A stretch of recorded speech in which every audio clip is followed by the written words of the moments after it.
Good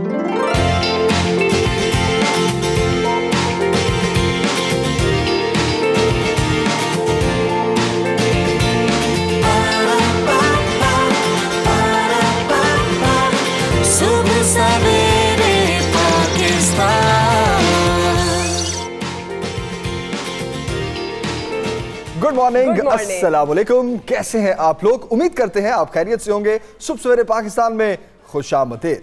अच्छी बात से आगाज हुआ और आज की अच्छी बात गुफ्तगू से मतलब बहुत सारी चीज़ें ली जा सकती हैं कि वो लफ्ज़ जिससे आप बात करते हैं, लेकिन हम बात कर रहे हैं उस लहजे की जिससे आप लफ्ज़ अदा करते हैं, वो कितने मुअस्सर होने चाहिए। यस, इंसान की गुफ्तगू जो होती है जनाब, उसकी शख्सियत की अक्कास होती है और इंसानी गुफ्तगू के अच्छे या बुरे होने का अंदाज़ा इंसान के अंदाज़े गुफ्तगू और उसके लहजे से ही लगाया जाता है। अगर अच्छा लहजा है तो इंसान अच्छा है, अगर बुरा लहजा है तो इंसान बुरा है। ये एक परसेप्शन डेवलप हो जाती है। बिल्कुल, और अच्छे अल्फाज के चुनाव के साथ साथ शाइस्ता लहजा भी ज़रूर अपनाना चाहिए ताकि जो बात भी आप करना चाहते हैं, जो पैगाम पहुंचाना चाहते हैं, वो मौसर अंदाज में आप अपना पैगाम पहुंचा सकें और आपके जो लफ्ज़ों की तासीर है वो उसी तरह से असर अंदाज हो, वो वही मायने अगले इंसान तक पहुंचाए जो आप कहना चाहते हैं। ये तभी होगा जब आपका लहजा अच्छा होगा। लहजा अच्छा होगा, बिल्कुल। और कितनी अच्छी बात से हमने आज के शो का आगाज किया है, क्योंकि एक ही बात आप मुख्तलिफ तरीकों से कर सकते हैं, लड़के भी, डांट के भी, गुस्से से भी, बुरे अंदाज से भी। लेकिन वही बात अगर आप नरम लहजे से करेंगे तो शायद उसका जो असर है वो ज्यादा होगा। सही, लेकिन अभी हम रुख करेंगे शहर इक़्तिदार का। उससे पहले सुबह सवेरे पाकिस्तान देखने वालों को आज बता दें कि आज के प्रोग्राम में बहुत मज़ेदार फ्लेवर्स हैं, यानी डिफरेंट किस्म के सेगमेंट्स हम आपके लिए लेकर आए हैं। आज हम हीट वेव पर भी बात कर रहे हैं, आज हम लकी नंबर्स पर भी बात कर रहे हैं और आज हमारे साथ एक स्पेशल डॉक्टर भी मौजूद होंगे। स्पेशल मैं इसलिए कह रही हूँ क्योंकि पाकिस्तान में जिस डॉक्टर जिस फील्ड के हैं पाकिस्तान में वो बहुत कम है और आज हम आपसे बात करेंगे। खासतौर पर ये दिमाग इतना चलता क्यों है? या दिमाग का लेना देना कितना होता है? जब ज्यादा चल रहे तो क्या क्या बीमारी और ज्यादा चल जाए जब, लेकिन वैसे ऐसे कहना नहीं चाहिए। लेकिन all the way from America ये डॉक्टर आज हमारे गेस्ट होंगे, तो ये सब कुछ आज के शो में हम डिस्कस करेंगे। लेकिन सबसे पहले एक्सक्लूसिव स्टोरीज के लिए शहर इक़्तिदार का रुख करते हैं और सोहेल भट्टी साहब के पास चलते हैं। भट्टी साहब अस्सलाम वालेकुम, गुड मॉर्निंग, कैसे हैं आप? वालेकुम अस्सलाम, गुड मॉर्निंग सुखेरा साहब, मैं बिल्कुल खैरियत से हूँ। बहुत अच्छा आज टॉपिक से आपने प्रोग्राम की ओपनिंग की और ख़ुसूसी तौर के ऊपर गुफ्तगू के हुनर के हवाले से आपने बात की। तो मैं खुद यही सोच रहा था कि आपके प्रोग्राम की व्यूअरशिप जितनी तेज़ी के साथ बढ़ रही है तो उसकी असल वजह तो मैं अब यही जान रहा था, जो आपको भी गुफ्तगू के हुनर पर काफ़ी मलका हासिल है और फिर शीरी आपका अंदाज़े गुफ्तगू, आपके प्रोग्राम की जो आउटरीच है वो बड़ी तेज़ी के साथ उसमें इजाफा कर रहा है। Thank you. आपने हमारे साथ रेटिंग स्टोरी की जानिब बढ़ते हैं। एग्जैक्टली स्टोरी हमारी खैबर पख्तूनख्वा से मुतल्लिक है, जो कि पाकिस्तान तहरीक इंसाफ की हुकूमत हम देखते हैं कुछ दिनों से वफाकी और सूबाई सतह के ऊपर बहुत से उसको चैलेंजेस का सामना है और एक बड़ी परेशानी उसको वो भी है जो उसकी अंदरूनी सफ़ों के अंदर कुछ जो उनके क़यादत के मबैन कुछ मखासमत पाई जाती है, उसकी वजह से भी मुश्किलात में बहुत ज़्यादा इजाफा हो पा रहा है। बुनियादी तौर पर यह मामला है पेशावर बस रैपिड ट्रांसपोर्ट मनसूबे से मुतल्लिक, जो कि खैबर पख्तूनख्वा में पाकिस्तान तहरीक इंसाफ की हुकूमत ने 20 अक्टूबर 2017 को शुरू किया था और उस वक्त के वज़ीर आला खैबर पख्तूनख्वा परवेज़ खटक साहब ने अनाउंसमेंट की थी कि पेशावर के शहरियों को जो ट्रांसपोर्टेशन के जो मुश्किलात का सामना है उसको हल करने के लिए ये एक बेहतरीन मनसूबा है और ये मनसूबा 20 अप्रैल 2018 तक हर सूरत मुकम्मल किया जाएगा। पेशावर के शहरियों को इस अरसे के दौरान बहुत से मुश्किलात भी रही, लेकिन हमने देखा कि ये मनसूबा 20 अप्रैल 2018 को मुकम्मल ना हो सका। इस मनसूबे की जो एग्जीक्यूशन अथॉरिटीज़ थी, जिसके अंदर पेशावर डेवलपमेंट अथॉरिटी थी, उसके साथ ट्रांसपोर्ट का महकमा था, उनकी जानिब से एक और डेडलाइन दी गई 20 मई की, फिर भी मनसूबा मुकम्मल ना हो सका और शहरियों की मुश्किलात में इजाफा होता रहा। उसके बाद 30 जून 2018 की डेडलाइन दी गई, काम मुकम्मल ना हुआ। 31 दिसंबर 2018 की डेडलाइन, चौथी डेडलाइन थी, काम मुकम्मल न हुआ और पांचवीं डेडलाइन दी गई थी 23 मार्च 2019 की और इस मौके के ऊपर भी ये मनसूबा मुकम्मल ना हुआ। इस मामले के ऊपर वज़ीर आला खैबर पख्तूनख्वा महमूद खान साहब बहुत परेशान हुए, शहरियों की मुश्किलात में इजाफा भी था, तनकीद का सामना भी उन्हें सामना करना पड़ा था, और उसके साथ साथ इस मंसूबे की लागत में भी 49 अरब रुपये से बढ़कर लागत इसकी 66 अरब रुपये तक पहुँच गई। अल्टीमेटली वज़ीर आला खैबर पख्तूनख्वा ने यह फैसला किया कि ज़रा हमें तहकीकात करवानी चाहिए और पता करना चाहिए कौन जिम्मेदार है इस तखीर का। इनिशियल तहकीकात हुई जिसके नतीजे में वज़ीर आला खैबर पख्तूनख्वा ने 2 अफसरान, जिसके अंदर DG Peshawar development authority Israrul हक और उसके साथ सेक्रेटरी ट्रांसपोर्ट कामरा रहमान को बरतरफ कर दिया, उनके उहदों से हटा दिया। हैरान कुन तौर के ऊपर वज़ीर बल्दियात शहराम तरकई साहब, जो कि अक्सर बैरून मुल्क मुकीम रहते हैं और इस वक्त भी बैरून मुल्क थे, उन्होंने वहाँ से वज़ीर आला के इस इकदाम की मुखालफत की और वो डीजी पिशावर डेवलपमेंट अथॉरिटी के साथ खड़े हुए। हमने इसकी इनसाइड सारी जानने की कोशिश की कि मामला क्या है।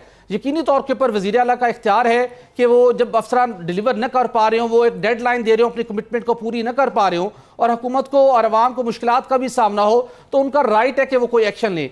लेकिन ज़राए ये कहते हैं कि जिस तरह वफाकी हुकूमत की सतह के ऊपर एक ग्रुपिंग हो चुकी है पाकिस्तान तहरीक इंसाफ के अंदर, इसी टाइप की ग्रुपिंग एक सूबाई सतह के ऊपर भी मौजूद है। आला ज़राए ने इस बात की तस्दीक की कि गुज़श्ता रोज़ वज़ीर-ए-आज़म इमरान खान साहब ने इस मामले का सारा जायज़ा लिया है और उन्होंने इस मामले का जायजा लेने के बाद वज़ीर आला खैबर पख्तूनख्वा महमूद खान को ये गो हेड दिया है कि सूबे के अंदर उन्हें रिजल्ट चाहिए, एंड रिजल्ट फराहम करना उनकी जिम्मेदारी है, जिस अफसर को हटाना है, जिसको लगाना है, उनकी जिम्मेदारी है, उनका ये इख्तियार है, वो अपने इख्तियार को एक्सरसाइज करें। बिल्कुल सही। अगर इमरान खान साहब ने ये नोटिस ले लिया है और सीएम साहब को गो अहेड दे दिया है, तो आपके ख्याल में अब ये बीआरटी का मंसूबा जो है वो पूरा होता नजर आ रहा है, और आपके ख्याल में और कितना टाइम लगेगा? अब इसमें कम ही टाइम लगेगा। जो इतलात आ रही है कि शायद आइंदा 1 माह के दौरान इस मंसूबे का बाज़ाब्ता तौर के ऊपर इफ्तिताह कर दिया जाए। 23 मार्च को भी इस मंसूबे का इफ्तिताह करवाने की कोशिश की गई, लेकिन वज़ीर आला खैबर पख्तूनख्वा का ये मौक़िफ़ था कि इस मंसूबे के जो कुछ अहम काम अभी भी नामुकम्मल हैं और वो ये बाद में दोबारा इस तनकीद का सामना करना पसंद नहीं करेंगे कि एक मंसूबा जो 100% मुकम्मल नहीं हुआ कबल अज़ वक्त उसका इफ्तिताह कर दिया गया। उन्होंने 23 मार्च को उस मंसूबे का इफ्तिताह करने से माजरत कर ली थी। अब दोबारा से उस मंसूबे के ऊपर मजीद काम का सिलसिला जारी है। पेशावर के शहरियों की मुश्किलात तो जल्द कम होने वाली हैं, लेकिन जो इंपॉर्टेंट है, जो आप तमाम आपकी फोकस गवर्नेंस पर होनी चाहिए, वो आपके अंदरूनी चपकलिश की वजह से, ज़ाती इंटरेस्ट की वजह से वो मुतासिर हो रही है। और डीजी साबिक डीजी पेशावर डेवलपमेंट अथॉरिटी जिन्हें हटाया गया, उन्होंने चेयरमैन नैब को और डीजी नैब पेशावर को खत लिख दिया है कि वो इस मंसूबे की जिसकी नैब तहकीकात कर रहा है वो भरपूर ताउन करने को तैयार है। किसी भी सरकारी अफसर की जब भी नैब तलब करेगा, ताउन करना, मालूमात फराहम करना, अपना बयान रिकॉर्ड करवाना उसकी जिम्मेदारी है। लेकिन ये मैसेज दिया जा रहा है कि वज़ीर आला खैबर पख्तूनख्वा को एक थ्रेट करने की कोशिश की गई कि अब आप मुझे रिमूव कर दिया है तो शायद मैं आपके खिलाफ बहुत सी मालूमात या आपके खिलाफ तहकीकात को आगे बढ़वाने के लिए नैब से भी एक्स्ट्राऑर्डिनरी कोऑपरेट करूंगा। लेकिन ये इमरान खान साहब ने अब इसके अंदर इंटरवीन किया है। वज़ीर आला खैबर पख्तूनख्वा को फुली उन्होंने एम्पावर किया है कि आप आगे बढ़िए, सूबे के अंदर तमाम कामों को एग्जीक्यूट कीजिए, एंड रिजल्ट आपने देना है, अफसरान को हटाना लगाना आपकी सवाबदीद है, कोई सूबाई वज़ीर आपके काम में मुदाखलत नहीं कर सकता। बिल्कुल सही है, बिल्कुल सही है। और हम उम्मीद करते हैं कि अब बीआरटी का मंसूबा जो खास तौर पर शहरियों के लिए वबाले जान बन चुका है, इसको जल्दी से कंप्लीट किया जाए। टांगे अड़ाने वाले लोग जो हैं उनको जो है वो थोड़ा सब्र कर लेना चाहिए। अब अगली स्टोरी क्या है शिलवटी साहब? अस्कर साहब, अगली स्टोरी हमारी कौमी ख़जाने को नुकसान पहुंचाने और उसके साथ साथ अवाम से इजाफी वसूली के साथ जुड़ी है। मामला यह है कि पेट्रोलियम मसनूआत की जो हमारी मार्केट, पाकिस्तानी मार्केट के अंदर फ़रोख्त है, जब उसकी लीगलाइज तरीके से उसकी फ़रोख्त और नहीं होती, स्मगलिंग की प्रोडक्ट का उसकी परसेंटेज ज़्यादा बढ़ती है, तो कौमी ख़जाने को नाकाबिले तलाफ़ी नुकसान पहुँचता है। गुज़श्ता 8 से 10 माह के दौरान एक फिनोमिना डेवलप हुआ है जिसके नतीजे में पेट्रोलियम डिवीज़न और वजारत ख़जाना के हुकाम बहुत ज़्यादा परेशान हैं कि हाई स्पीड डीजल, जिसकी पाकिस्तान में सबसे ज़्यादा खपत है, इनके पेट्रोल के मुकाबले में भी हाई स्पीड डीजल पाकिस्तान में सबसे ज़्यादा फ़रोख्त होता है, उसकी गुज़श्ता 4 से 5 माह के दौरान उसकी खपत में 2 लाख टन यौमिया कमी हो गई है। 2 लाख टन का मतलब है कि तकरीबन 2 से 2.5 अरब लीटर से ज़्यादा हाई स्पीड डीजल की सेल कम हो गई है। तमाम हुकाम परेशान थे कि इतनी बड़ी मिकदार के अंदर सेल कम कैसे हो सकती है। हैवी ट्रांसपोर्ट मौजूद है, इकोनॉमिक एक्टिविटी यकीनी तौर के ऊपर किसी हद तक स्लो हुई है, लेकिन इतनी बड़ी डिप नहीं आ सकती। तो इनिशियल जो तहकीकात की, पता चला कि ईरान से स्मगल प्रोडक्ट की, स्पेशली हाई स्पीड डीजल, उसके साथ साथ पेट्रोल की, उसकी जो परसेंटेज थी पहले ख़त्म तो कभी नहीं हो पाई, लेकिन अब उसकी स्मगल शुदा पेट्रोलियम मसनूआत की फ़रोख्त में बहुत ज़्यादा इजाफा हो गया है। बड़े मुनज़्ज़म तरीके के साथ मुख्तलिफ ग्रुप्स ईरान से ये पेट्रोलियम मसनूआत स्मगल करते हैं और उसके बाद बलूचिस्तान के बाद ये पेट्रोलियम मसनूआत मुल्तान में ख़ास मकामात पर लाई जाती हैं टैंकर्स के ज़रिए। दरिया चनाब का पुल क्रॉस करने के बाद वहाँ पर बड़े बड़े होटल्स हैं, वहाँ पर आप सुनकर हैरान होंगे कि मुबैना तौर के ऊपर ये इतलात मिली है कि कस्टम्स के अफसरान भी वहाँ मौजूद होते हैं, चूँकि एक बहुत इंपॉर्टेंट पॉइंट है। और वहीं पे स्मगल शुदा पेट्रोलियम मसनूआत के टैंकर्स आते हैं और वहाँ से वो टैंकर्स अप कंट्री जाने हैं, मिड कंट्री किस पेट्रोल पंप पे फ़रोख्त होने, वहाँ पर बैठ के उनकी डील्स की जाती है, जिसके नतीजे में जब स्मगल शुदा पेट्रोलियम मसनूआत फ़रोख्त की जाती हैं तो अब GST वफाकी हुकूमत वसूल करने में नाकाम हो जाती है। पेट्रोलियम लेवी जो कि हाई स्पीड डीजल के ऊपर 12 रुपए फी लीटर आयद है, वो आप वसूल नहीं कर सकते, तो महाना 10 अरब रुपए का नुकसान पहुंच रहा है। और ये बड़ी जिम्मेदारी आयद होती है। बिल्कुल जैसे आप बता रहे हैं कौमी खजाने को नुकसान पहुंच रहा है। अगर कुछ अर्सा पहले की बात करें तो बड़ी बड़ी कार्रवाइयां हुई और इसको रोका भी गया, अब ये फिर से बढ़ गया, गैर कानूनी फरोख्त दोबारा से शुरू हो गई। इसकी क्या वजह है? क्या चेक एंड बैलेंस या जो कार्रवाइयां की गई उस वक्त वो अब उसमें गैप आ गया?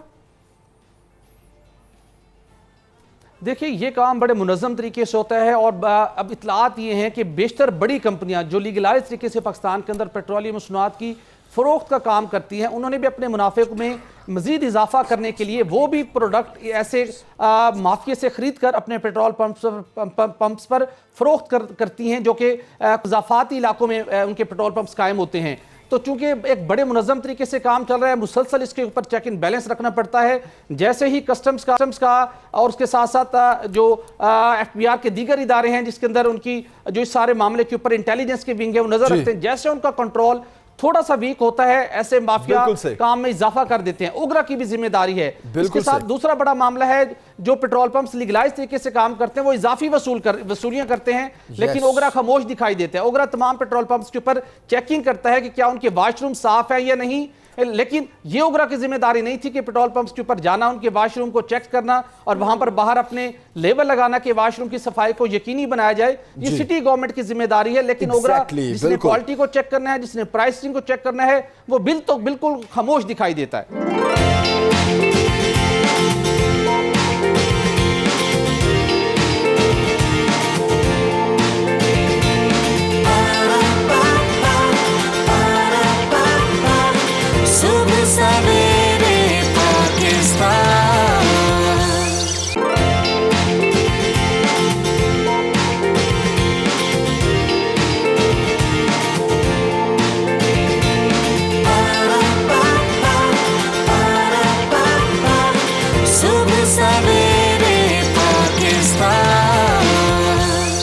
पता है आज कौन सा दिन मनाया जा रहा है? एकदम मेरे अचानक ज़हन में आ गया। क्या दिन मनाया जा रहा है आज कौन सा दिन मनाया जा रहा है? क्या दिन मनाया जा रहा है? चलिए आप बताएं। पर्पल डे तो नहीं मनाया जा रहा? नहीं, पर्पल डे के अलावा कौन सा दिन मनाया जा रहा है? अच्छा, आप जो हमें इस वक्त देख रहे हैं सुबह सवेरे पाकिस्तान में, आप बता सकते हैं आज कौन सा दिन मनाया जा रहा है?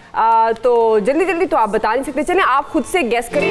जनाब, तो international day of sports for development और पीस मनाया जा रहा है आज, जिस पर आपने एक पैकेज देखा तो खेलों से मुझे याद आ गया कि पंजाब स्टेडियम लाहौर में 72वीं पंजाब गेम्स में अब की बार मर्द या ख़वातीन नहीं बल्कि ख्वाजा सराबी स्पोर्ट्स के मैदान में उतरे हैं जनाब। जी हाँ, किट का इंतज़ाम नहीं था, जिसकी वजह से आपको बताएं कि ख्वाजा सराओं को पंजाब यूथ फेस्टिवल की शर्ट्स पहनाई गई हैं। रस्साकशी में ख्वाजा सराओं ने ऐसी खींचातानी की कि कभी एक तरफ वाले को खींच लेते थे तो कभी दूसरी तरफ वाले को, लेकिन इसमें एक बड़ा पॉजिटिव मैसेज चलता है मिलता है हमें कि अब ख्वाजा सराओं को जो एक बराबरी का वो डिमांड करते थे कि हमें भी इस तरह के मौके मुहैया किया जाए, इग्नोर ना किया जाए, तो वो अब नजर आ रहा है। बिल्कुल, चाटी रेस भी जनाब और फिटनेस का मुजाहरा किया गया। चाटी रेस क्या होती है? ये होती है एक चाटी रेस ना। क्या इसमें चाटी सर पर उठाकर भागते हैं? लस्सी की चाटी समथिंग कुछ होता है। पंजाब का बड़ा खास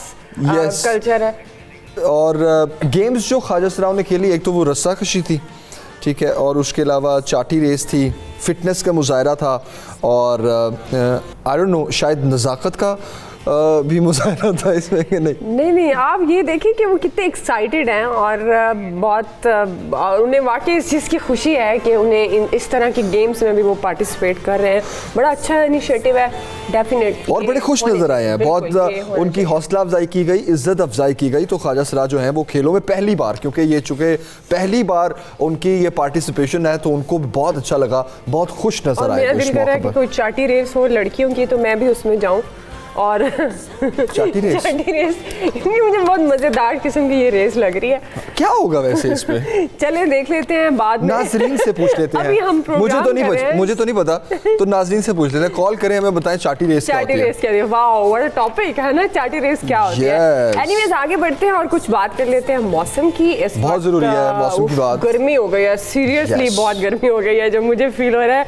लेकिन आज का मौसम क्या रहेगा? सबसे पहले हम लाहौर की ही बात करेंगे। तो लाहौर का दर्जा क्या है आज? कम से कम 20 और ज्यादा से ज्यादा 36 डिग्री सेंटीग्रेड होगा लाहौर का मौसम।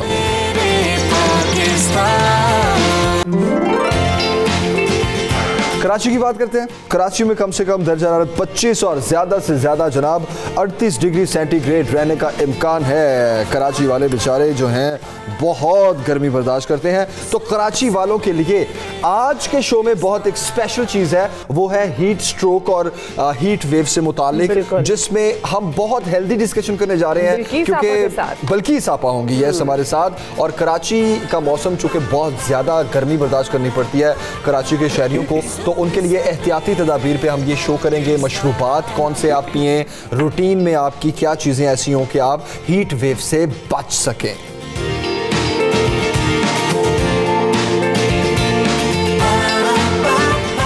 और अब बात करते हैं इस्लामाबाद के मौसम की। इस्लामाबाद में कम से कम दर्जा हरारत 18 और ज़्यादा से ज़्यादा 33 डिग्री सेंटीग्रेड होगा। वाओ, इस्लामाबाद में हमेशा अच्छा मौसम होता है।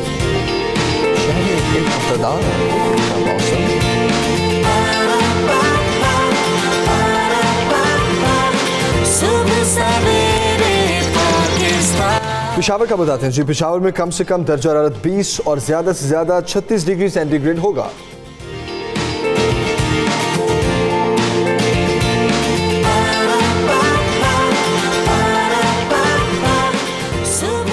और अब बात कोयटा की, जहां दर्जा हरारत कम से कम 11, ज़्यादा से ज़्यादा 28 डिग्री सेंटीग्रेड होगा। तो क्या बात है जनाब कोयटा की, वहाँ अभी गर्मियाँ नहीं आई।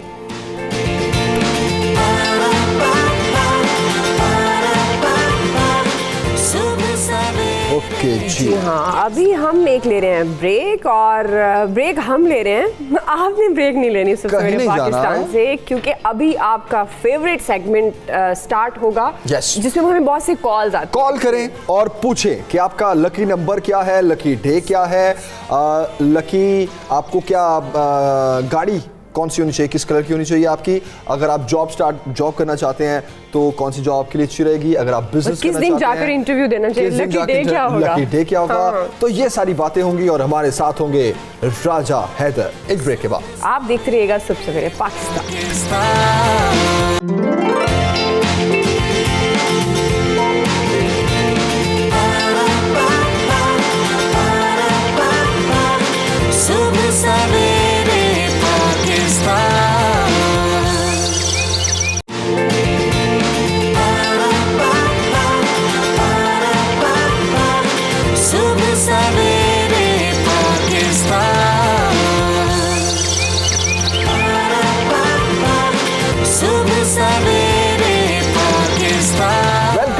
जी, खुशामदीद सुबह पाकिस्तान में एक बार फिर आपको।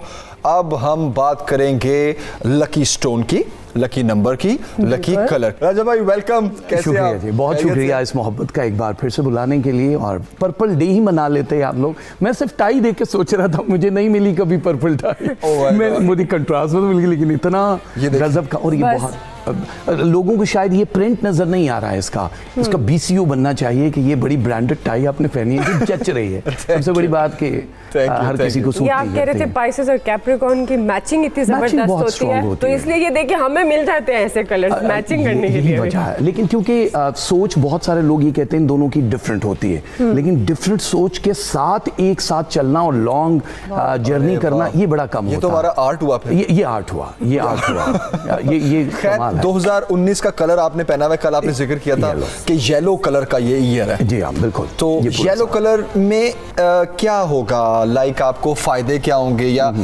उसके क्या इफेक्ट्स होंगे? कलर बहुत सारे लोग पूरी दुनिया में आजकल कलर थेरेपी कर रहे हैं कि जी कलर से आपका इलाज होता है। कलर ज़रूरी है हमारी ज़िंदगी के लिए, इफ़ेक्ट इसके बहुत होते हैं। अगर रंग ना होते तो शायद अल्लाह ब्लैक एंड वाइट में ही, या मुसव्विर जो है ना तो ब्लैक एंड वाइट में ही मुसव्विर ही कर देता।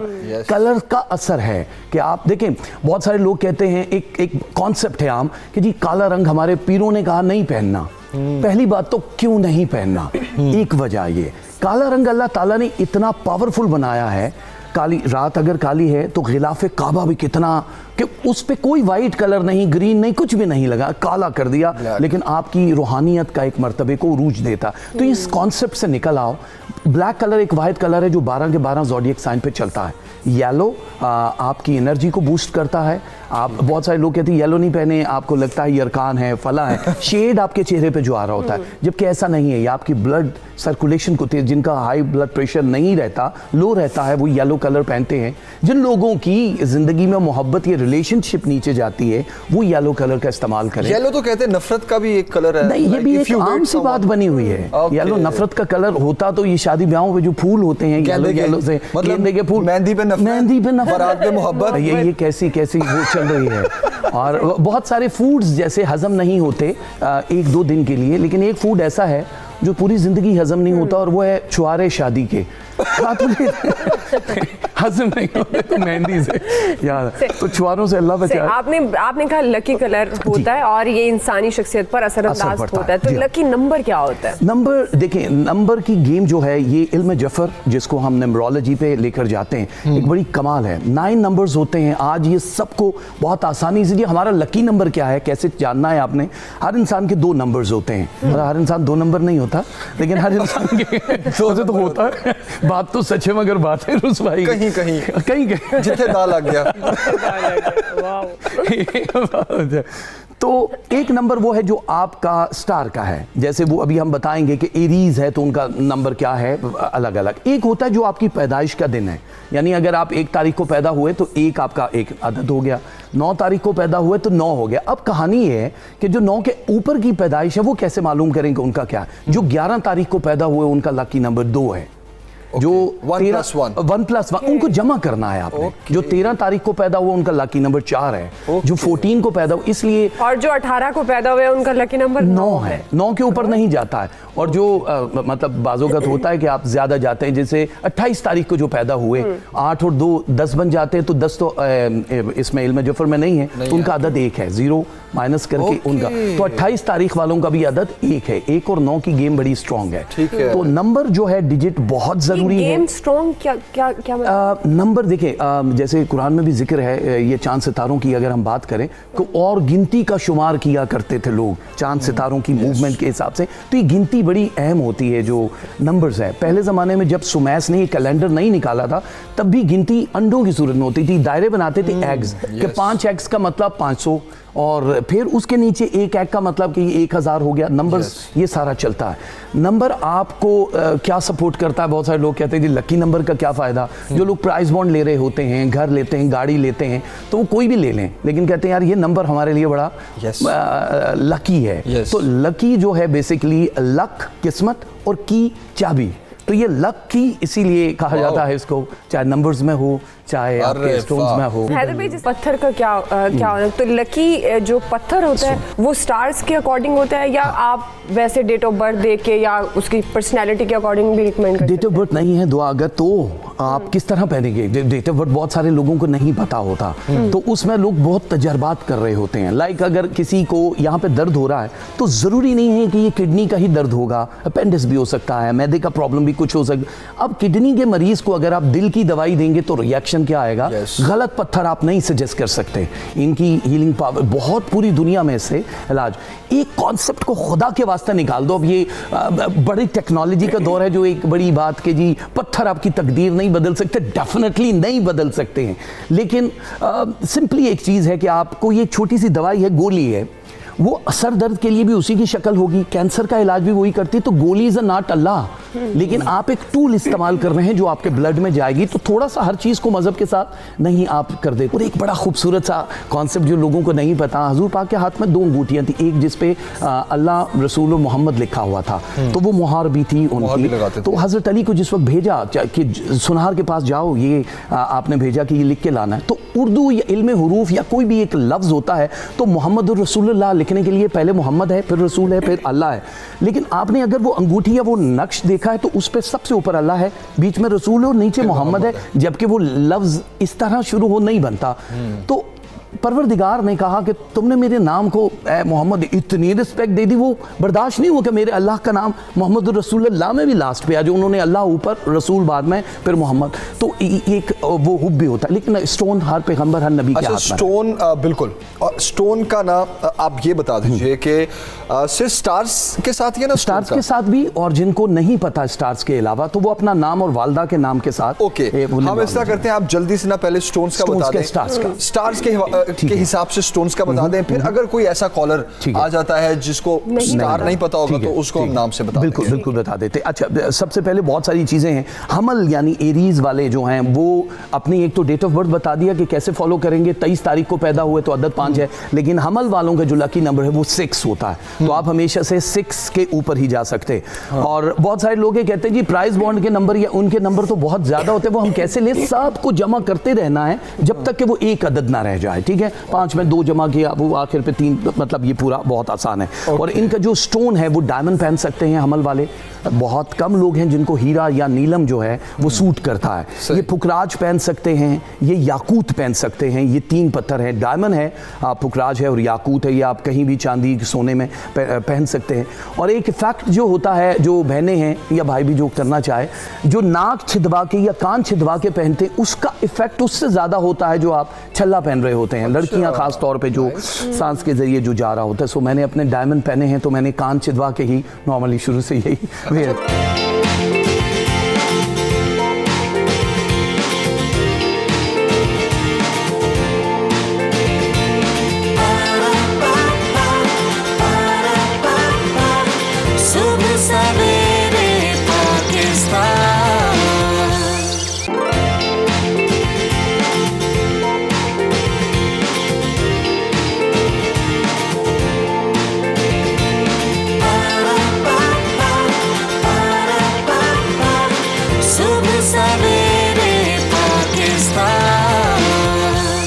इम्तियाज, अस्सलाम वालेकुम, क्या पूछना चाहेंगे? अस्सलाम वालेकुम। वालेकुम अस्सलाम।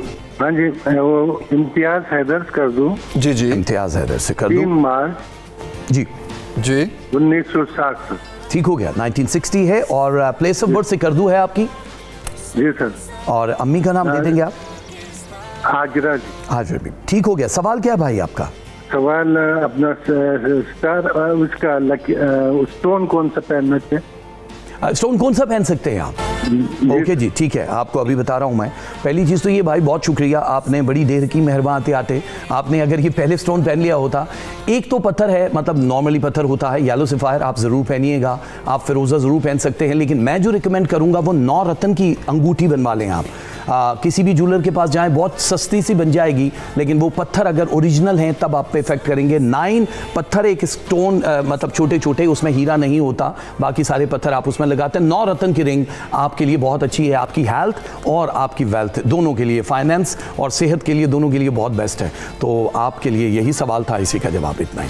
थैंक यू इम्तियाज, बहुत शुक्रिया स्कर्दू से कॉल करने के लिए। अच्छा राजा भाई, जल्दी से ये बता दें कि कुछ लोग जो कि कलर्स पे बहुत ज़्यादा डिपेंडेंट होते हैं, ख़ास तौर पर कि हमारी गाड़ी का ये कलर होना चाहिए, हमारे घर का बाहर का आउटर ये कलर होना चाहिए, ये हमें इज इट ट्रू इफेक्टिव होता है? देखिए, गाड़ी के कलर से तो फर्क पड़ता, मतलब गाड़ी जिसके पास नहीं है फर्क, कलर वीक का एक निकलता है नॉर्मली। मेरा जो YouTube चैनल है राजा हैदर, जिसको भी मतलब नहीं पता, उस पर वीकली अपडेट आती है कि आपका कलर, आपका वजीफा कौन सा है और आपका नंबर क्या है, ठीक है। तो आप जब फॉलो करते हैं तो पता चलता है।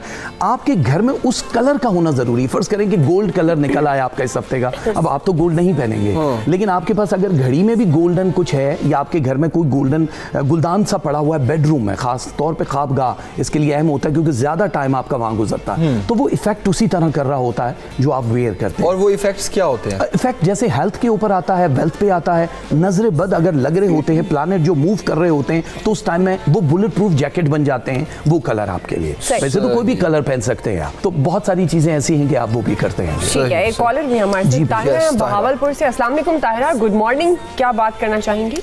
वालेकुम अस्सलाम। बहुत बहुत खुशी हो रही है, मेरी कॉल मिल गई है। अच्छा, मुझे अपने बेटे से मुतालिक पूछना है राजा साहब से। जी आप बताइए, उनकी डिटेल वो सुन रहे हैं।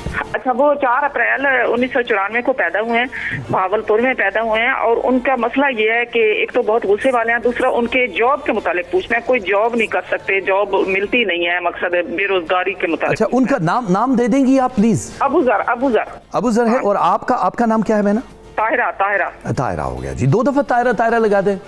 नहीं ताहिरा एक ही दफा मेरी लाइट नहीं है, मेरी बिजली नहीं है, प्लीज आप फिर सुनती रहे, कॉल पे रहे आप। ठीक है ताहिरा जी, आपकी बाकी अबूजर साहब की पूरी डिटेल तो आ गई। जॉब नहीं मिलती है, पहली चीज़ तो ये है कि बहुत सारे लोग ज़िंदगी में शुरू में ही 60 काट के चले जाते हैं। उनका वो जो एक टाइम है प्लानट का, वो 9 फरवरी को ख़त्म हुआ है, यानी जो हार्ड टाइम था। अब क्योंकि 9 फरवरी के बाद आपको 97 डेज चाहिए होते हैं उस सर्कल को पूरा करने के लिए जहाँ से जॉब मिलती है। अभी उनको कहिए कि जॉब अप्लाई कर दीजिए जहाँ भी उन्होंने करना है।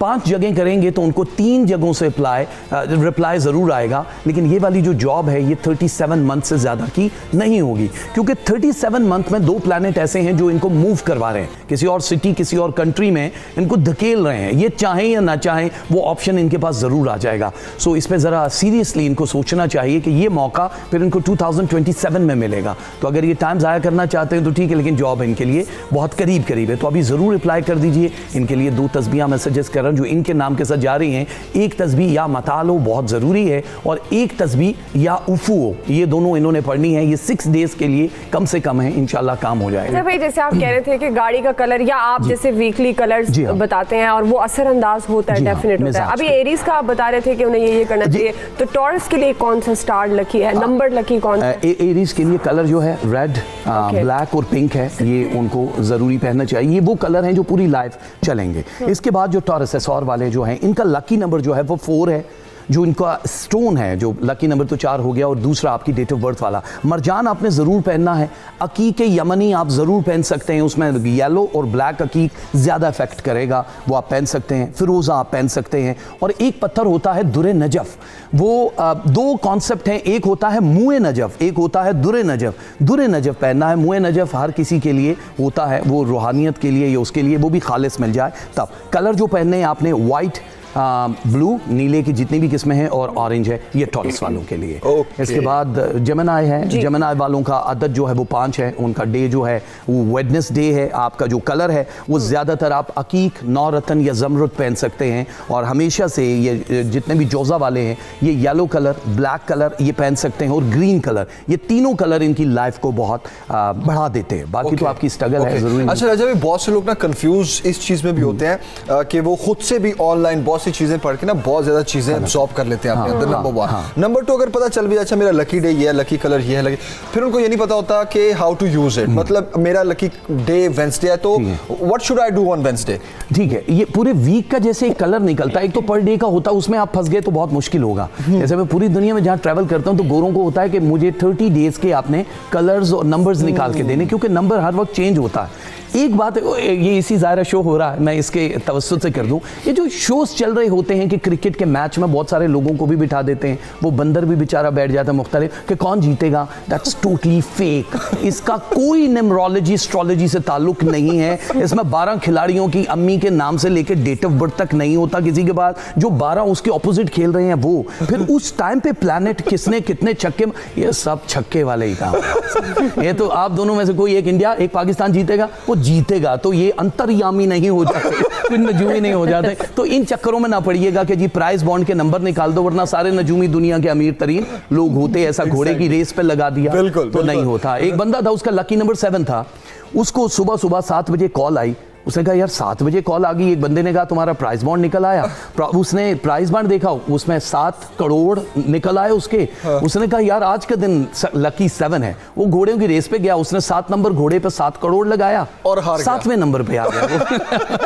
राजा भाई बहुत शुक्रिया आपका, थैंक यू सो मच। अभी हम ले रहे हैं एक ब्रेक और ब्रेक के बाद वापस आएंगे, बहुत ही इंटरेस्टिंग डिस्कशन एक और मामले पे करेंगे। राजा भाई थैंक यू सो मच, बहुत शुक्रिया आपका, बहुत मजा आया और आप लाहौर आए इसके लिए आपका खास शुक्रिया। थैंक यू वेरी मच, आपने इतनी मोहब्बत दी है। वाकई में मुझे लोगों ने डराया हुआ था कि लाहौर मत जाइएगा, मैंने कहा नहीं मुझे खोता बिरयानी टेस्ट करनी है। लोगों ने कहा ऐसी बातें नहीं, मुझे बहुत अच्छी, बहुत स्ट्रिक्टनेस हो गई है। नहीं बिरयानी। चलें जी, एक ब्रेक के बाद वापस आते हैं।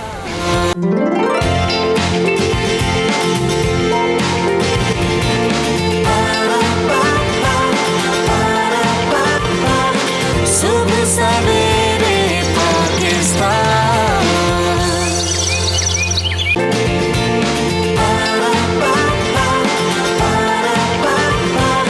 सुबह सवेरे पाकिस्तान, सुबह सवेरे।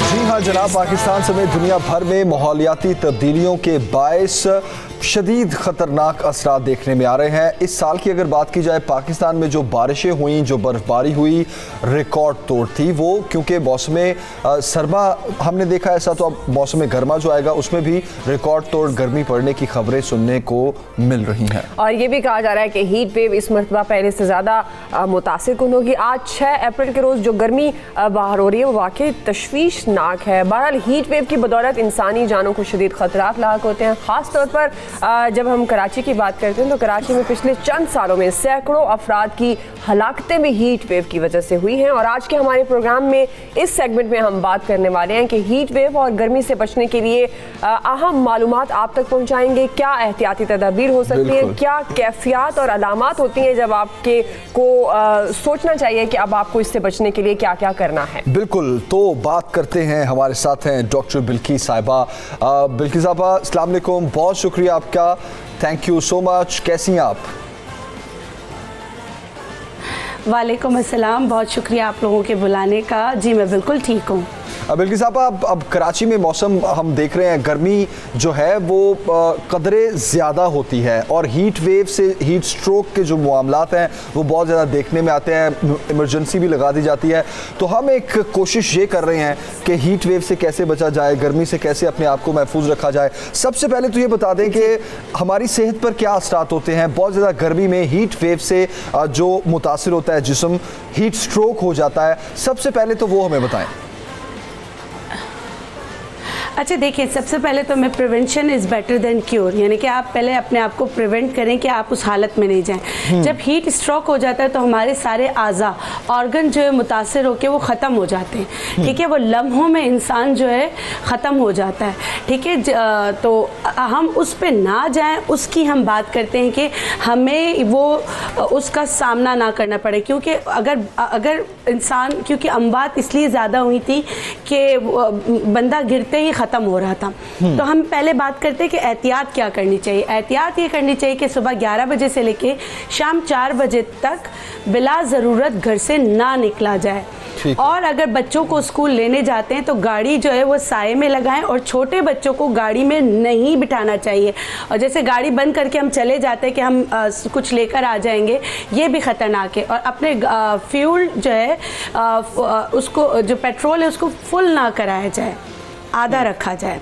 ठीक है, ये सारी एहतियातें और बहुत ही आसान एहतियात है कि घर से निकलते वक्त खूब मतलब कि टावल जो होते हैं, तौलिए जो होते हैं, आपने देखा होगा मेरे मज़दूर भाई जो है ना अपना वो सब वो गर्म ठंडे पानी में डाल के सर पे रख रहे होते हैं। बहुत बेहतरीन चीज़ है। जहाँ बहुत ज़्यादा सिब्बी में गर्मी पड़ती है वहाँ भी लोग यही करते हैं, अंदरून सिंध गर्मी पड़ती है वहाँ भी लोग ये करते हैं। हम ये चीज़ें भूल गए। टावल को जो है खूब मतलब कि ठंडे पानी में डाल के और गीला टावल जो है अपने कंधे पे रखना चाहिए और अपने सर पे रखना चाहिए। और खुदा ना खास्ता अगर किसी को हीट स्ट्रोक हो जाए तो उसकी एहतियाती तदाबीर ये है कि उसको फ़ौरन साए में लिटा दें और अगर बर्फ़ की सील या बर्फ़ मिल जाती है, उसका एक और चीज़ है कि अब हम वैसे हमारी कौम जो है वो बहुत अच्छी है, तो बजाय कुछ और देने के ठंडे पानी की बॉटल्स जो हैं वो जगह जगह रख दी जाएं ताकि लोगों को फराहम की जाए। सही। अगर कोई जिस प्यासा है उसको तो बिल्कुल पानी की आप बात करिए, पानी की आप बात करिए, तो पानी का इस्तेमाल इस सूरत में कितना ज़रूरी है? और साथ में ये भी बताइएगा कि हीट स्ट्रोक की अलामात क्या होती हैं जिससे जज किया जा सके कि ये हीट स्ट्रोक हो गया है और अब ये एहतियाती तदाबीर जो आप बता रही हैं वो इख्तियार कर लेनी चाहिए। देखिए, हीट स्ट्रोक अल्लाह ना करे किसी को हो। हीट स्ट्रोक जब हो जाता है तो उसके बाद जो है, मैंने आपको बताया ना कि जो हमारे लिविंग ऑर्गेनिज्म है वो ख़त्म होने लगता है, ठीक है। हमारे ऑर्गन्स को जो है ना ऑक्सीजन की सप्लाई ख़त्म हो जाती है। एक चीज़ है जो पानी स्टोर करता है हमारी बॉडी में, वो क्या है? वो है नमक। इसीलिए ORS बच्चों को भी साथ लेके जाएं, ORS बच्चों को भी दें। ORS में क्या होता है? नमक, चीनी, नींबू का पानी। आप जो पानी बच्चों को बना के देते हैं वो भी ORS का होना चाहिए, जो अपने साथ लेके जाएं वो भी ORS का होना चाहिए। नमक का इस्तेमाल, मेरे कहने का हरगिज़ से मकसद नहीं कि भर भर के नमक खाएं, लेकिन नमक का इस्तेमाल भी करें ताकि वो पानी आपकी बॉडी में स्टोर करे।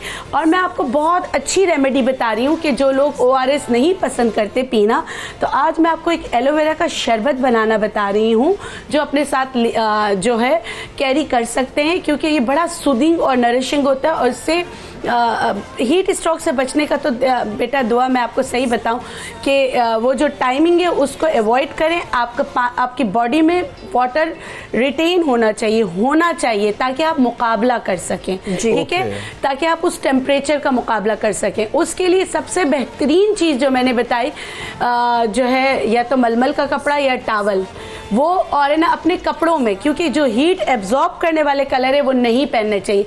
रेड कलर नहीं पहनना चाहिए, ब्लैक कलर नहीं पहनना चाहिए, ठंडे कलर पहनने चाहिए और मौसम के एतबार से कपड़े पहनने चाहिए, सूती कपड़े पहनने चाहिए। वो जो रेशमी कपड़े वगैरह जो होते हैं उनको भी अवॉइड करना चाहिए। ओके ठीक है, ये सारी चीज़ें जो है ये भी सारी प्रिवेंशन में आती हैं। और अभी आप मशरूबात क्या यूज करने चाहिए? पानी डायरेक्टली तो पीना, ठंडा पानी? जी बिल्कुल, मैं चाहता हूं कि लोग वो मशरूबात भी ठंडा पानी रूटीन में ऐड करें। जी आपा जी, जितना ठंडा पानी हम पीते हैं ना इतनी हमारी प्यास बढ़ती है। हमें पानी पीना चाहिए, जैसे मैंने कहा ORS का पानी, क्योंकि ज़ाहिर मौसम इतना हमारा गला खुश्क हो रहा होता है तो हमें एक फरहत का एहसास होता है ठंडा पानी पीकर। लेकिन पानी जो मटके का ठंडा हो वो आपके लिए बहुत बेहतरीन होता है। जितना आप ठंडा पानी पियेंगे इतनी आपकी प्यास जो है वो बढ़ जाती है, ठीक है।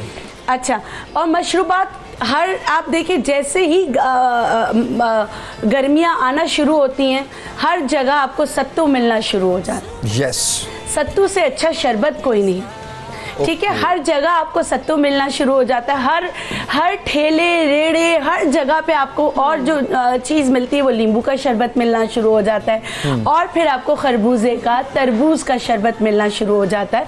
यही हमारे बड़ी सगीर की चीज़ें हैं, इन्हीं से हम जो है ना अपनी गर्मी को कम कर सकते हैं। यही चीज़ें हैं जो मशरूबात जो हमें बाज़ार में मिलते हैं। हाँ, बाज़ार की मशरूबात का जो बर्फ़ है वो हमें जॉन्डिस यानी हेपेटाइटिस A कर सकता है, वो हमें हैज़ा में मुब्तला कर सकता है। क्योंकि अगर जो ईमान फरोश लोग हैं उनको वो अगर पैसे कमाने के लिए लग जाएं और ये दूसरों का ख्याल ना करें और पानी का अगर सही इस्तेमाल ना करें, उबला हुआ पानी ना करें, अगर उसमें जरासीम मौजूद हुए तो फिर क्या होता है कि जॉन्डिस फैल जाता है ना, टाइफाइड हो जाता है, जॉन्डिस हो जाता है, हैज़ा हो जाता है। तो फिर इसके लिए हमें एहतियात क्या करनी चाहिए कि या तो आपको पता हो जहाँ से आप ख़रीद रहे हैं वो सही चीज़ें, नहीं तो यही चीज़ें आप घर में बना के अपने साथ कैरी करें।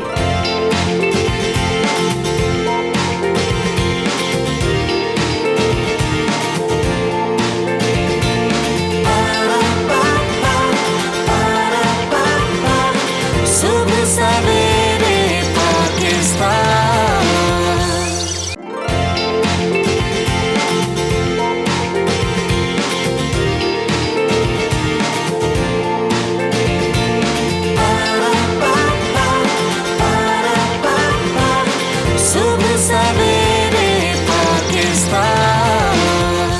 कौन से फ्रूट्स ऐसे हैं जिनको मशरूबात के जरिए आप यूज कर सकते हैं या आपकी डेली रूटीन का वो हिस्सा? इसके अलावा जो जी, इसके अलावा देखिए मुझे जो पसंद है, मैं अपनी उसकी बात कर रही हूँ, वो है नियाज भोग का शरबत। वो बड़ा अच्छा होता है, नरिशिंग होता है, सूदिंग होता है और उसका जायका इतना अच्छा होता है जिसको हम तुलसी का शरबत कहते हैं। उसमें तुख्मे रेहान भी डाल के उसके जो बीज डालते हैं तो वो तुख बलंगा की तरह फूल जाते हैं। तो वो बड़ा अच्छा होता है। वो जो है आपको गर्मी का एहसास होने से बचाता है। सही। देखिए मशरूबात में तो ये है कि आपने प्रीबायोटिक एंड प्रोबायोटिक के तौर पर जो है ना, दही का पानी जो है वो आप अपने पानी में मिला लें, जैसे आम पानी में। जैसे मिसाल के तौर पे आपने अगर 1 कप पानी है आपका तो 2 चम्मच दही का पानी उसमें डालें, 1 चम्मच भर के चीनी डालें और पिंच जो है नमक डालें। और ये वाला मशरूब भी जो है गर्मी से बचाने के लिए आपकी मदद करेगा। ठीक है। अच्छा, अभी मैं आपको एक एलोवेरा का जूस बनाना बता रही हूँ। एलोवेरा के जूस के लिए आपने इसको काटा जैसे, सही है, और फिर इसको अपोजिट डायरेक्शन में इसके थॉर्न्स निकाले। ठीक है। और मैंने पूरा पत्ता लिया। आप यकीन करेंगे इतना ज़बरदस्त जूस बनता है। ये आपको मोटापे से भी बचाता है और हीट स्ट्रोक से बचाने में आपकी मदद करता है और आपको गर्मी का एहसास नहीं होता। आगे रमज़ान आ रहा है, जो चाहें तो इसको रमज़ान में भी इस्तेमाल कर सकते हैं। अरे वाह। और ये बहुत ही ज़बरदस्त बन जाता है इसका। देखिए मैंने पूरा पल्प लिया है, आप लोगों को भी पूरा पल्प लेना है। और जिस तरह मैंने बड़ा पत्ता लिया है इसी तरह बड़ा पत्ता लेना है, क्योंकि बड़े पत्ते में सारी मेडिसिनल वैल्यूज़ आ चुकी होती हैं। और ये इतना नरिशिंग ठंडा जूस बनता है। जिनको आंतों का मसला रहता है, जैसे अभी मेरे बेटे ने एनल फिशर की बात की, वो भी ये जूस जो है पी सकते हैं। इसके साथ मैं इसमें मिलाऊंगी अपना लेमन। ठीक है। इसमें लाइम डालूंगी, लेमन डालूंगी और इसको मैं इसमें निचोड़ लूंगी। एक लेमन बहुत है? एक पत्ता लिया उसको, और उसमें एक लेमन। जी, एक लाइम बड़ा वाला, एक बड़ा वाला लाइम। ठीक है जी। ये पूरा बीज निकाल देने हैं। मैं बीज निकाल रही हूँ। उसके बाद इसमें डालूंगी मैं क्योंकि हम गर्मियों से बचाव के लिए कर रहे हैं तो 2 चम्मच चीनी। और अगर आप अपने ओबेसिटी के लिए कर रहे हैं तो चीनी नहीं डालना है। पिंच लाहौरी नमक। ठीक है। और नियाज भोग के पत्ते। नियाज भोग, ठीक है जी। ये देखिए नियाज भोग के पत्ते आपने 8 से 10 अदद डालने हैं। ठीक है। और देसी गुलाब पत्तियाँ, 1 देसी गुलाब की पत्तियाँ ये आपने इसमें डालनी। बहुत ही मज़ेदार किस्म का मशरूब होगा ये सारी चीज़ें जी। और इसमें डालना है खूब ठंडा पानी। ठीक है। खूब ठंडा पानी जी। और थोड़ा सा कम ठंडा चलेगा? आप ब्लेंड कर दें। हाँ नहीं फिर मतलब कि लोगों को पीने के लिए ना कहते कि ठंडा पानी हो तो ज़्यादा अच्छा है। अब ये ब्लेंडर क्यों नहीं चल रहा? ओहो आपा, लाइट है? शायद मेरे हाथ का कोई नहीं, लाइट है, सब कुछ है। इसको चला के भी देखा था, कोई बात नहीं, हम दूसरे में लाहौर में लाइट जाना भी शुरू हो गई है ना, तो मुझे लगा शायद नहीं तो वो असल में जब तक आप ये करती हैं साथ साथ आप डाल देते हैं, कोई बात नहीं। जब तक आप ये बनाती हैं साथ साथ ये कच्ची लस्सी का बड़ा ट्रेंड होता है। कहते हैं वो बड़ी मुफीद होती है गर्मी और वो तो घर में दस्तयाब भी होती है। जी जी, कच्ची लस्सी भी बहुत अच्छा होता है, कच्ची लस्सी भी पी सकते हैं। अभी मैंने आपको जो दही के पानी का बताया था वो भी बहुत अच्छा होता है। अब आप बना रही हैं इसका मतलब है दही का पानी, कच्ची लस्सी और चाटी की लस्सी। हाँ, ये 3 चीजें तो बेस्ट हैं। और ये जो एलोवेरा मशरूब अच्छा देखिए ये हमारा जो है ड्रिंक तैयार हो गया। अरे वाह, ये तो देखने में बड़ा मजे का लग रहा है। और ये देखिए, और आप यकीन करें ये पीने में भी बहुत मज़े का है। ऐसे लोग कहते हैं ना कि एलोवेरा बड़ा सा वो होता है कि ना कड़वा सा होता है, ये जो ये ड्रिंक पिएगा वो कभी ये नहीं कहेगा कि ये कड़वा है, बिल्कुल कड़वा नहीं है। और इसमें मैंने पूरा पत्ता इस्तेमाल किया, ये हमारे बुजुर्ग भी इस्तेमाल कर सकते हैं। आपको पता है एलोवेरा के कितने फ़वाइद हैं।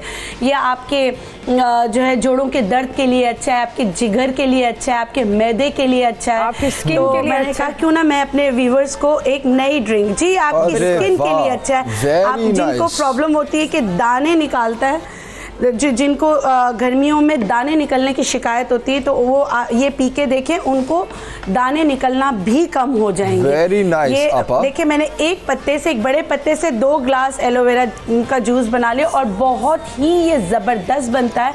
ये जो ट्राई करेगा तो वो खुद ही बताएगा कि उसको कितना फ़ायदा हुआ। सबसे पहले जिनको मैदे में जलन रहती है, सर जलता है, हाथ पांव जलते हैं कि ना ऐसा लगता है जैसे लोग कहते हैं अंदर से गर्मी निकल रही है, मुझे ऐसा लगता है जैसे आग लगी हुई है।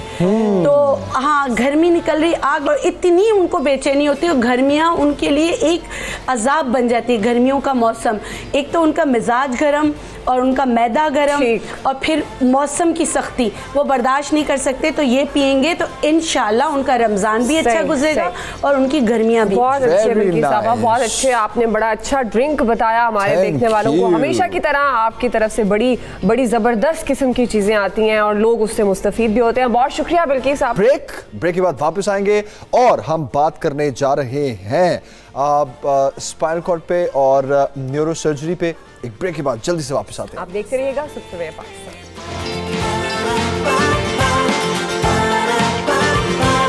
सुबह सवेरे पाकिस्तान,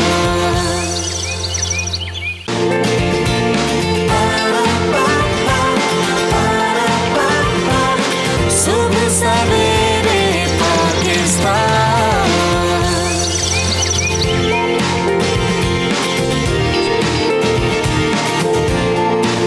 वेलकम बैक जनाब। दिमाग इंसानी जिस्म का पेचीदा तरीन एक पार्ट है जो 1 खरब से ज़ायद खुलियात पर मुश्तमिल होता है, और इंसानी दिमाग जो है वो आसाब, हराम मगज़ से मुतालिक केसेस बहुत ज़्यादा देखने को मिलते हैं, ख़ास तौर पर हेड इंजरीज़ के बाद या और भी बड़े पेचीदा मामलात हो जाते हैं। पाकिस्तान की अगर बात की जाए तो पाकिस्तान में इसका इलाज बाकी जो मसाइल हैं उसके मुकाबले में बहुत नायाब था, लेकिन आज हमने दावत दी है जनाब एक ऐसे माहिर consultant neuro and spinal surgeon को जिन्होंने पूरी दुनिया में पाकिस्तान का नाम रोशन किया है, और उनका तजर्बा, उनका तरीका इलाज और सबसे बढ़कर जिम्मेदाराना बर्ताव जो है उनको बाकी सर्जन और डॉक्टर से मुनफरिद बनाता है। और इनका एक्सपीरियंस, जी हाँ, 20 साल तक अमेरिका में इन्होंने खिदमात सर अंजाम दी हैं। बेशुमार पेचीदा तरीन केसेस को इन्होंने हल किया और फिर वतन वापस लौटने का फैसला किया। लाहौर जनरल अस्पताल, Punjab institute of neuro sciences में बतौर सरबराह खिदमात भी सर अंजाम दे रहे हैं। इससे पहले कि हम और, क्योंकि उनका तारुफ बहुत लंबा है, उनका काम जो है वो बहुत ज़्यादा है, हम आपकी मुलाकात उनसे करवा देते हैं। प्रोफेसर डॉक्टर आसिफ बशीर साहब हमारे साथ मौजूद हैं। गुड मॉर्निंग, कैसे हैं आप doctor? Thank you ji, thank you for having me. Thank you for being here. और यकीन जानिए जब हमें पता चला कि you will be the guest आज, मतलब तो हमने इतना कुछ प्लान कर लिया कि आपसे हम इतना कुछ डिस्कस करेंगे कि लोगों की इतनी रहनुमाई कर देंगे कि बेचारे दर बदर फिरे ना, 10-10 मशवरों के बाद भी इतने कंफ्यूज ना रहें, उनको पता हो कि बेसिकली न्यूरो स्पाइनल सर्जरी ये क्या होती है, फिजिशियंस क्या करते हैं, पाकिस्तान में कितनी ज़रूरत है। तो सबसे पहले तो हम आपसे ही जानना चाहेंगे, ज़रा अपना सफ़र बताएं थोड़ा। माशाल्लाह हाउ एक्सपीरियंस यू आर, और सक्सेसफुल ऑपरेशन रेशोज़ आपकी, ख़ास तौर पर पाकिस्तान में एक आपने एक किया था ऑपरेशन, विद इन आवर्स वो लड़की अपने पाँव पर खड़ी हो गई थी। सबसे पहले अपने बारे में आप थोड़ा मैं बताएं, अपने सफ़र के बारे में। Thank you ji, I am very humbled for such an introduction आपने जो किया। Thank you. लेकिन जिस तरह मैं कहता हूँ तारीफ़ बाकी लोगों को करनी चाहिए, खुद नहीं करनी चाहिए। तो I graduated from King Edward Medical, उस वक्त कॉलेज था, in 1995। I did my house job 96 में, और 97 में I went to Chicago, started with University of Illinois Chicago research. और मैं चूँकि I give credit to my father professor Bashir Ahmad, who was I would say the driving force, हम 4 बहन भाई हैं सब में, to get us to the right place. माशाल्लाह। And ये है कि आई स्टार्टेड माई ट्रेनिंग वहाँ से एट यूनिवर्सिटी ऑफ मिनेसोटा 1997 में। पहले मैंने जनरल सर्जरी किया वहाँ से। I was married then, my wife is a doctor also, she is a neuro physician. और फिर आस्ता आस्ता we moved into neurosurgery. I train in upstate New York, 7 साल की ट्रेनिंग, उसके बाद 1 साल की उसमें फेलोशिप मेयो क्लिनिक पे। I was also trained at Harvard, बच्चों का जो चिल्ड्रन हॉस्पिटल है in Boston. So I have had the honor of being a resident at 2 premier institutions in the world, Mayo Clinic as well as Harvard Medical School का. And then 2007 में training के बाद से I became an assistant professor. Initially I was at Ohio University में. और 2010 में हम New York के साथ न्यू जर्सी मूव किए एंड वहाँ से आई मूव्ड अप। और 2017 में I got appointed as the professor and I was heading the functional surgery program there. Great. और we always wanted to move to Pakistan बहुत सालों से, लेकिन बस टाइम का पता नहीं चला, 20 साल गुजर गए इसी तरह। सवाल हमारा होगा क्यों? हाँ, बहुत से लोग तो कहते हैं ये बहुत लोग पूछते हैं। मेजॉरिटी लोग मैंने देखा है कि जो छोड़, क्योंकि America is the everybody wants to be there, लेकिन कुछ लोग अपनी सोशल वजह की वजह से छोड़ के आते हैं, कुछ लोग अपने बच्चों की वजह से आते हैं। तो we were in a middle age, we were not older, we were not younger. लेकिन आई थॉट कि मैं पाकिस्तान में पिछले उससे आने से पहले 2-3 साल से आके मैं प्राइवेट सर्जरी कर रहा था, तो vacuum was huge, our family name was huge. My father professor Bashir Ahmad, he had left a legacy. उनका नाम अभी भी, मैंने लाहौर जनरल हॉस्पिटल को जो ज्वाइन किया, दिस इज़ अ सदका जारिया। दिस इज़ आई वुड से कि मैं वहाँ सिर्फ फ्री इलाज अपने आप को प्रोवाइड करता हूँ। ये जो आपने बच्ची का भी किया, उसका सारा खर्चा उस बच्ची को मैंने लाहौर जनरल हॉस्पिटल में पहली उसकी मिनिमली इन्वेसिव स्पाइन सर्जरी की, 1 दिन के उसका हुआ था, उसमें हमने उसको चला दिया। और ऐसे बहुत सारे हमने केसेस किए हैं यहाँ पे। वैसे मैं यही ऐड करना चाहूँगी, जो आपके बारे में हमने थोड़ा स्टडी किया, आपका तरीका इलाज बहुत डिफरेंट है। हाउ हम कैसे कह सकते हैं कैसे डिफरेंट है? बाकी भी डॉक्टर्स होते हैं, तो क्या कोई ख़ास तरीके से आप ट्रीट करते हैं? देखिए जी, यहाँ पे बहुत अच्छे डॉक्टर्स हैं, पाकिस्तान में बहुत अच्छे डॉक्टर्स हैं। और मैं आपको ये बताता हूँ कि आई एम नॉट बायस्ड कि जी मैं अमेरिका का ट्रेंड हूँ, तो मेरा एक कराची में है US ट्रेंड जो आगा खान को हेड कर रहे हैं और मैं यहाँ, लेकिन यहाँ पे टैलेंट बहुत है, क्योंकि मैं मेरी team I am training and I am revolutionising their training also. This is one of the reasons I am part of the government too, क्योंकि प्राइवेट सेक्टर में भी उस तरह की ट्रेनिंग प्रोग्राम नहीं है। लेकिन अगर आप उनको यहाँ से लोगों को, तो अब बाहर जाके वीज़ा नहीं मिलता बाहर जाने का, तो अगर आप उनको एक एक्सेस यहाँ पे दें, तो I am always a believer in minimally invasive surgery. So what is minimally invasive surgery? ये वो सर्जरी है कि जो बजाय पूरा सर खोलने के, अब छोटे से आईब्राउ से, नाक से, हम ये सारी स्कल बेस्ड सर्जरीज करते हैं। स्पाइन में हराम मग्स की सेम डे सर्जरी, जिस तरह हम अमेरिका में पिछले 20 साल से कर रहे हैं, ऑपरेट करके। इवन इंस्ट्रूमेंटेड फ्यूजन्स जो हम करते हैं, वो सेम डे में 3-4 घंटे में चलवा के पेशेंट को घर भेज देते हैं। Very nice. लेकिन पहले आपको you have to be trained in open surgery, जो कि हम कई सालों से पहले करते रहे, उसके बाद यू मूव टू दिस। तो अब हमारी टीम जो है पब्लिक में भी करते हैं, and we have a big following in the private sector also. और मेडिकल टूरिज्म इस वक्त, सो आपने पूछा मैं पाकिस्तान क्यों आया, एक तो ये कि I want to give back to my own people. We want to be part of our own culture, number one. Even though मैं न्यू जर्सी में था, तो वहाँ पे इंडियन, पाकिस्तानी, हर तरह का, Russian, American, you treat everybody sick. लेकिन I think यहाँ पे जिस तरह इंडिया के साथ मैंने देखा है कि कुछ वहाँ पे लोग वापस गए हैं, they've made a tremendous difference. So I think the room is always different when you go in the developing world. और यहाँ पे हम बहुत तेज़ी से रेवोल्यूशनाइज कर रहे हैं।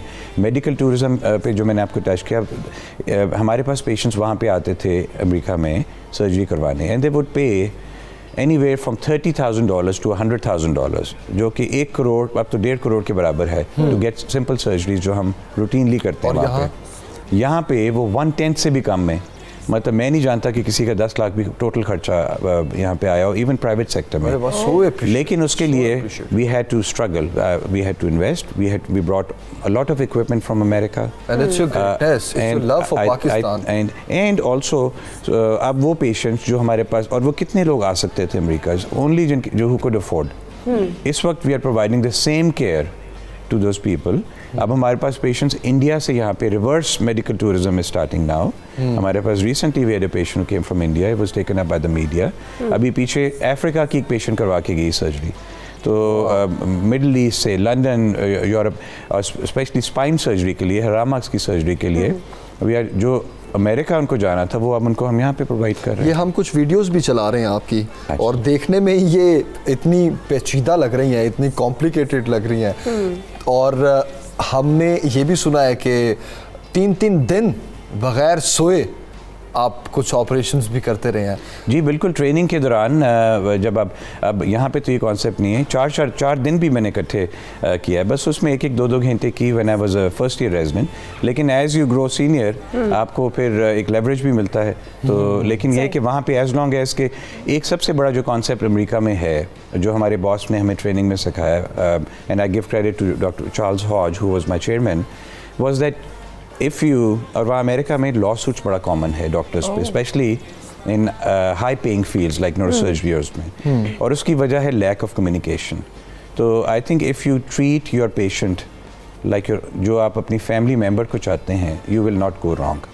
और यहाँ पे मैं अपनी ट्रेनीज को भी कहता हूँ यहाँ ये चीज़ नहीं कि है. ये बिल्कुल नहीं है यहाँ पे. अगर आप सोचो कि भी हर बंदे की सर्जरी नहीं करनी, और मैं being a surgeon and I am a very busy surgeon now है, मैं ये कहता हूँ कि best surgery is no surgery.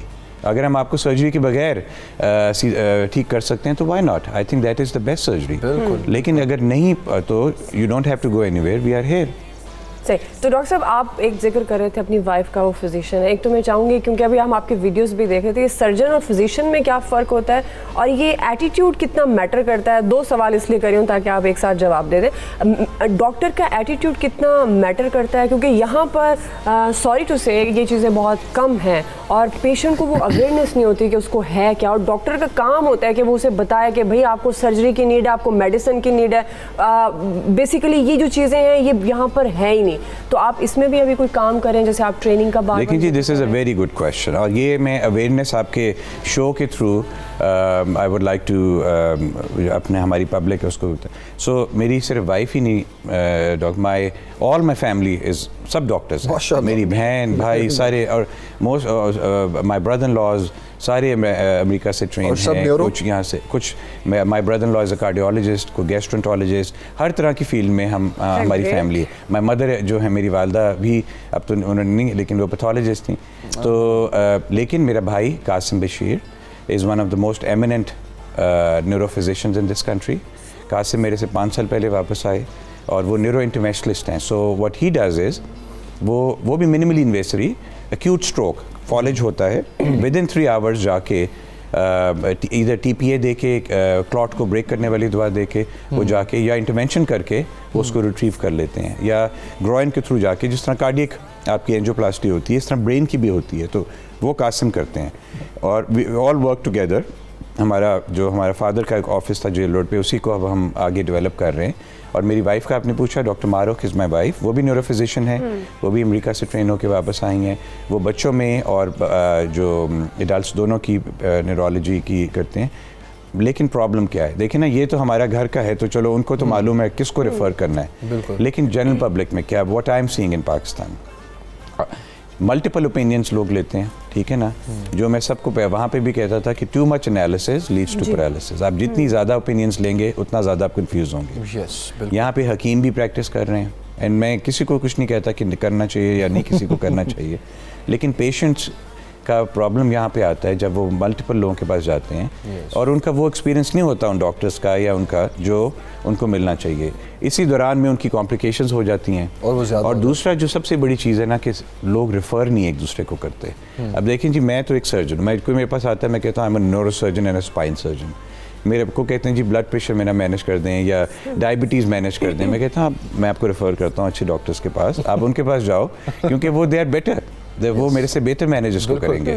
और मेरा कोई उसमें कोई रिश्तेदारी नहीं होनी चाहिए. जो बेस्ट पर्सन है आप उसको भेजें.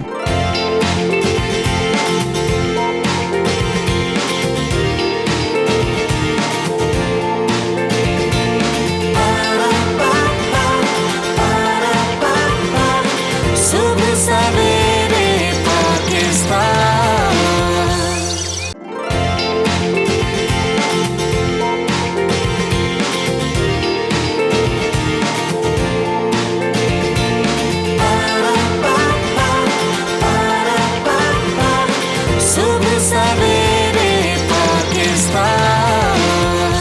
मुझे वो लेटर भी याद आ गया जो आपको लिखा गया था, एक बड़ा लंबा चौड़ा, जिसमें तारीफ़ें भी थी और एप्रिसिएशन भी बहुत ज़्यादा थी। वो कहाँ से आया था? ये पेशेंट्स के तो लेटर्स बहुत आते हैं हमें। और डॉक्टर सूडान से जो अभी हमने पेशेंट किया वो दिस इज़ पेशेंट, ये एक मुस्लिम डॉक्टर विमेन की अमेरिका की ऑर्गेनाइजेशन है। और आप लोगों को मालूम ही है कि ये जो ट्रम्पाइजेशन की वजह से अमेरिका के अंदर और पूरे वर्ल्ड में जो चल रहा है उसमें जो लेडी विमेन है, women movement is very active. तो this is doctor in Nashville Tennessee में। उन्होंने मुझे ढूंढा, अमेरिका में किसी ने उनको रेफ़र किया इस पेशेंट को कि उनका, लेकिन जब उन्होंने वहाँ पे उनका पता किया उनको वीज़ा नहीं मिला, नंबर 1। दूसरा कॉस्ट जो उन्होंने पता किया उसकी कॉस्ट $200,000 के करीब आनी थी। 2 करोड़ से ज़्यादा। 2 करोड़ से ज़्यादा इसका cost. This was a very complex skull base का ट्यूमर था। तो उन्होंने मुझे कांटेक्ट किया। I have a team which manages all these medical tourism patients. और उन्होंने जब हमें, तो हम उसको जिस तरह इंडिया के पेशेंट्स को हम लाते हैं इसी तरह हम उनको भी यहाँ पे लेके आए। और आई मस्ट से कि वो उन्होंने जो उनका फीडबैक था patient, so this was an African Muslim young female, उसको सर्जरी के लिए उस ऑर्गेनाइजेशन ने, विमेन डॉक्टर्स ऑर्गेनाइजेशन ने उसको यहाँ भेजा। और उन्होंने कहा हम उसके पैसे भी देंगे। लेकिन जब वो पेशेंट यहाँ पे आया और उसको मैंने देखा कि इसको तो न्यूरो नेविगेशन के साथ करना चाहिए, तो we did it at the public sector hospital. और मैंने उसको कुछ भी चार्ज नहीं किया, ठीक है। लेकिन this is not a good concept for medical tourism मेरी नज़र में। You have to charge. तो उनसे मैंने ये लिया कि लेकिन आपने क्यों चार्ज नहीं किया? मैंने उनसे ये एक अंडरस्टैंडिंग ली कि मैं एक फ़ंड हम बना रहे हैं अपने वालिद के नाम पे, आप उसमें जब when it's official, lot of people want to contribute, आप उसमें कंट्रीब्यूट करो। उससे, क्योंकि हम गरीब और नॉन अफोर्डिंग लोगों का भी तो ट्रीट करते ही है ना। बिल्कुल। तो वही जो आपने $20,000 आपने वहाँ पे देने और वहाँ आपने $2 लाख देने थे अमेरिका में, आप उसमें डालें। और I think this is a very good concept जो हम आगे इसको डेवलप करना चाहते हैं। अच्छा डॉक्टर साहब, पाकिस्तान की अब थोड़ी बात करते हैं। 2 साल से ज़्यादा तो तकरीबन अरसा हो गया यहाँ पे, आप किस तरह के केसेस देखते हैं? देखिए, बीमारी हो जाना और उसको डायग्नोस करना, उसको रेफ़र करना किसी डॉक्टर को, ये एक अलग चीज़ है। ख़ास तौर पर अब हमारे एक्सीडेंट्स पाकिस्तान में इतने ज़्यादा हैं, हेड इंजरीज इतनी ज़्यादा हो जाती हैं, लाइक वो फिर बेचारे पूरी ज़िंदगी के लिए पैरालाइज हो जाते हैं, इस तरह के मामला हो जाते हैं। तो पाकिस्तान में आप किस किस्म की बीमारियां इसमें देख रहे हैं, किस किस्म के मामलात पेचीदा देख रहे हैं और उसका हल क्या देख रहे हैं आप? जी, इट्स अ गुड क्वेश्चन। पहला तो ये कि मुझे अभी 2 साल नहीं है, मैं काउंट डाउन है हमारा, ठीक है। 1 साल और 4 महीने मुझे नवंबर में मैं आया था, ऑलमोस्ट समझ लें कि 1.5 साल होने को। 17 नवंबर। सो आई केम इन 17 नवंबर। माय फैमिली मूव्ड, हम फैमिली बच्चों को भी लेके यहाँ पे हमने मूव किया। लेकिन जो सबसे जो बड़ा प्रॉब्लम है विच इज़ ट्रॉमा, एक्सीडेंट्स का, तो दे आर 2 प्रॉब्लम्स। एक प्रॉब्लम ये है कि जिस तरह Lahore general hospital, Punjab institute neuro sciences जहाँ पे मैं प्रोफेसर हूँ and I am heading the neuro surgery unit there अपना, so there 3 professors and one of them. तो ये है कि हमारा पेशेंट लोड बहुत ज़्यादा है।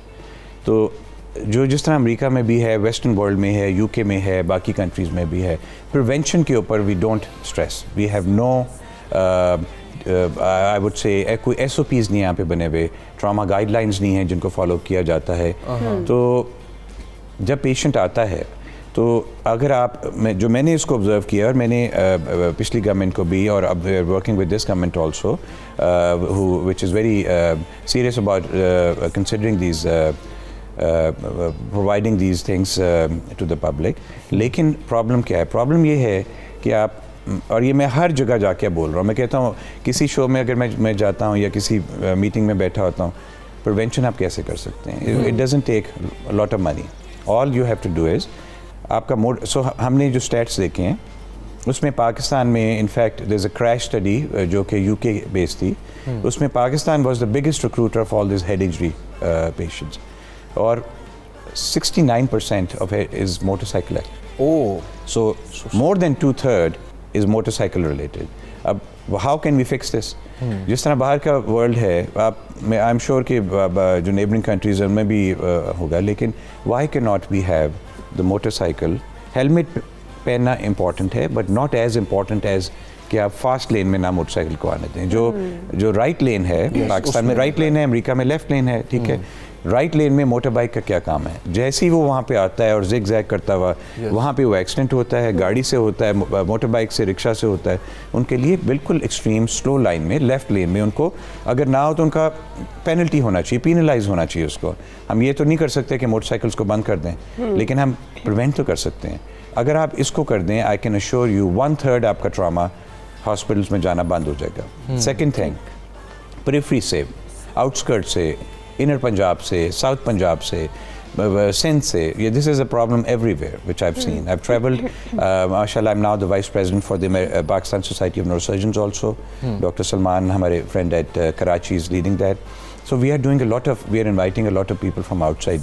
American हमारे दोस्त, European surgeons and spine surgeons are visiting us, and we are having them talk on issues.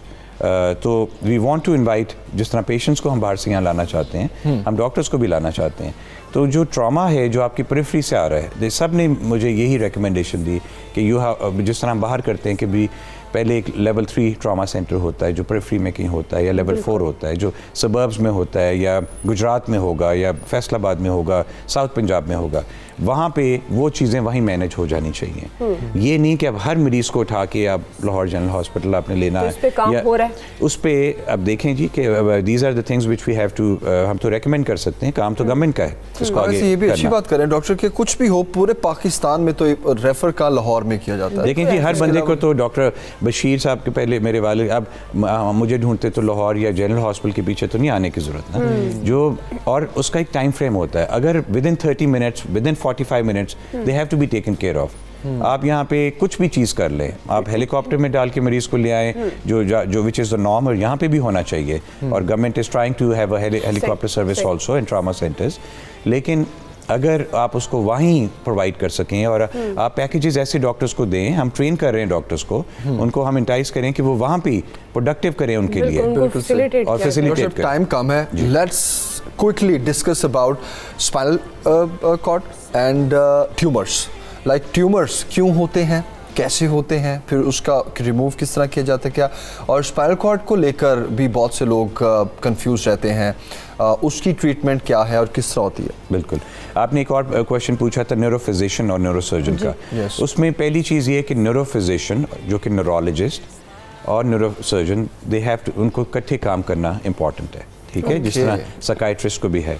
Neurophysician diagnose करते हैं and then they refer it to the surgeon, which is the neurosurgeon. अब spine surgery बाकी दुनिया में तो majority is done by neurosurgery.